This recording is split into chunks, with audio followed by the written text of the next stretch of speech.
2023 और 24 के लिए एजेंडा है कि इस भारत देश के संविधान के साथ छेड़छाड़ हो रही है। इस संविधान की रक्षा करने के लिए और प्रत्येक नागरिक के लिए, गरीबों के लिए, वंचितों के लिए, अकलितों के लिए, शोषितों के लिए जो उनके ऊपर जुल्म जाति अन्याय अत्याचार हो रहा है, इस देश को बेचा जा रहा है। और भारत देश में बाबा साहब के प्रति जो नफरत बोने का काम किया है। सर, आज के दिन पर क्या संदेश है बसपा की तरफ से? बसपा की तरफ से सबसे पहले माननीय बहन जी ने पूरे देश के सभी भाइयों को, बहनों को महामानव ज्ञान के प्रतीक संविधान माता भारत रत्न परम पूज्य बौद्ध डॉक्टर भीमराव अम्बेडकर जी को कोट कोट नमन करते हुए सभी देशवासियों को हार्दिक बधाई शुभकामनाएं दिया है। उसके साथ ही बहुजन समाज पार्टी मध्य प्रदेश इकाई की ओर से हम भी प्रदेशवासियों को ऐसे युग पुरुष जिन्होंने नारियों का उत्थान किया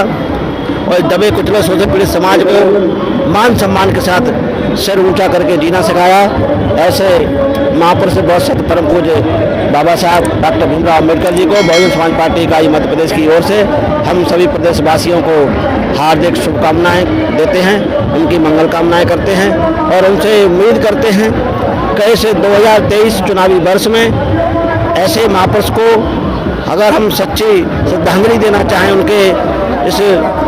जन्म जयंती पर एक संकल्प लेना चाहे कि बाबा साहब ने जो वोट का अधिकार आपको राजा बनने के लिए दिया है, तो उस वोट के अधिकार का उपयोग आप लोग राजा बनने के लिए और आदरणीय बहन कुमारी मायावती के हाथों को मजबूत करने के लिए और मध्य प्रदेश में बहुजन समाज पार्टी की सरकार बनाने के लिए कीजिए। यही संदेश बहुजन समाज पार्टी मध्य प्रदेश इकाई का सभी प्रदेश के साथियों को, नागरिकों को, भाइयों को, बहनों को, शुभचिंतकों को यही संदेश है हमारा। ये तो आपने अपील की, आपकी क्या रणनीति? रणनीति यही है कि हमारे सभी कार्यकर्ता आज ये संकल्प लेके जा रहे हैं और इस मऊ नगर में जो हमारे महापुरुष परम पूज्य बाबा साहब की जन्मस्थली है और इस जन्मस्थली पर आज भारतीय जनता पार्टी के शिवराज सिंह भी आ रहे हैं, कमलनाथ सिंह भी आ रहे हैं और तमाम अन्य नेता और माननीय बहन जी के रास्ते में रोड़े अटकाने वाले भी नेता आ रहे हैं। और उन नेताओं का सिर्फ एक ही मकसद है कि जो विशाल इस बहुजन समाज का जो वोट रूपी हथियार है उसमें विभाजन हो, पर ये हम कतई नहीं होने देंगे, क्योंकि बाबा साहब के सम्मान में अगर इनको जरा सी भी एक ललक होती, उनके प्रति सम्मान होता, तो आज जो ऐतिहासिक दिन पर सबसे बड़ा पार्क,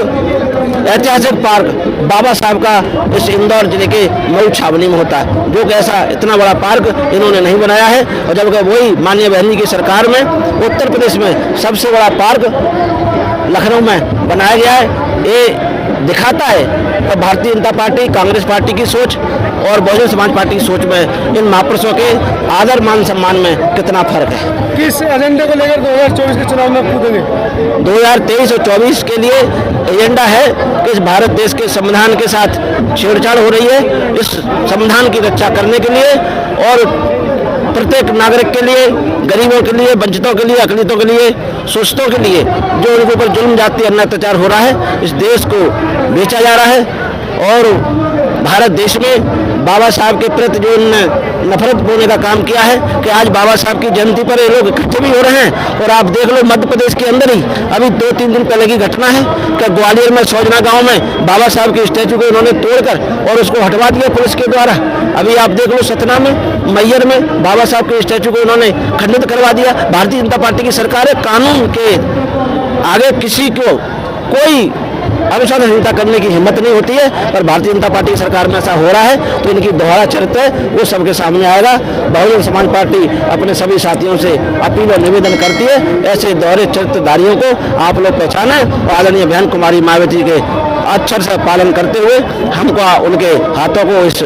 पवित्र दिन के 2 अप्रैल के अम्बेडकरी आंदोलन में सबसे ज्यादा प्रभावित मध्य प्रदेश रहा। मध्य प्रदेश में युवाओं पर